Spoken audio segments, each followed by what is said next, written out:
Everybody, my name is Martin Pavkovic. I'm married with a wife and a son, and I always get asked a lot, when did you remember, do you remember the moment when you fell in love with your wife? I'm like, of course I do. I've been married for almost a decade, and that was the moment my wife looked me in the eyes and told me those three magical words, which I will never forget: I'm a doctor. Okay, that's actually not true, that's not true. Well, that's not how I fell in love with her, but that actual moment's funnier than that. My wife is a doctor, by the way. She's an OB/GYN. Anybody that doesn't know what that is, that's a doctor that exclusively works on women's reproductive organs.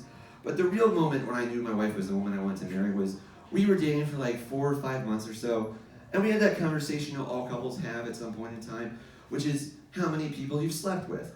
And I know this may come as a shock to all of you. My number's not that impressive. Oh dear God, it's not. So upon telling her this, she said to me, "Good.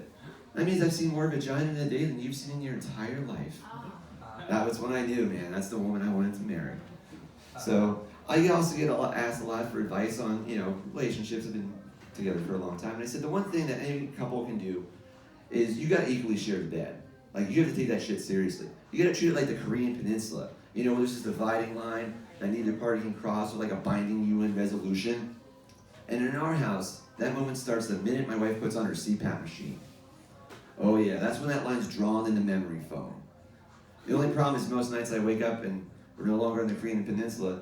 It's more like an Israel-Palestine kind of thing, where I just have this little strip of the bed, and it feels like I'm being spooned by Darth Vader. At that point, there's like no hope of a dual bed solution. So one of my favorite things to do when I'm not working is walk my dog, Loki, on Main Street in my hometown. Now, Loki was a rescue. He's 3 breeds. He's a coonhound, boxer, and staff mix. And he loves everybody, man.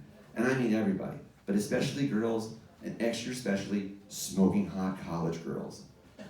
Like, how my dog knows the difference is beyond me. The only problem with this is when he sees these smoking hot college girls, he takes things to a really creepy level really quickly, because he goes in for a not so subtle, really aggressive crotch sniff.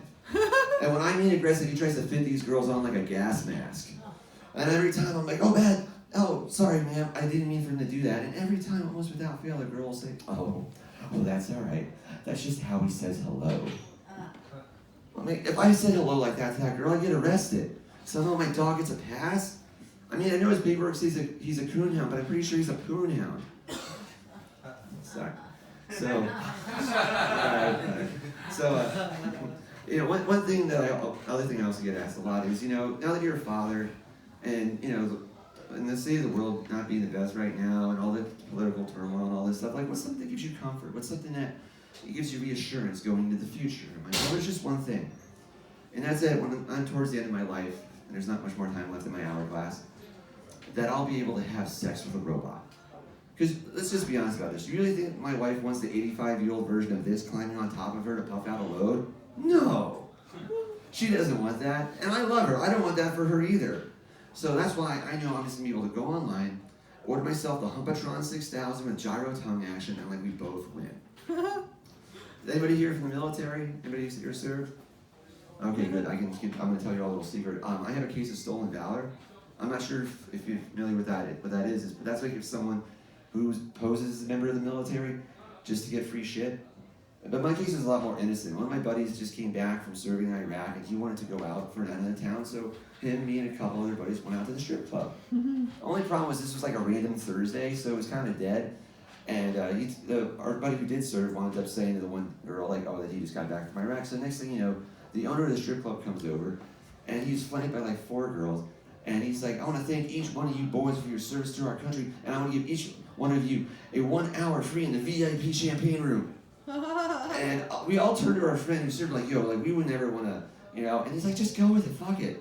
I'm like, well, all right. So as I'm getting pulled back by the smoking hot stripper, I'm like, at this point, if I don't feel the stripper up, I'm pretty sure the terrorists win. America, baby! All right, thank you.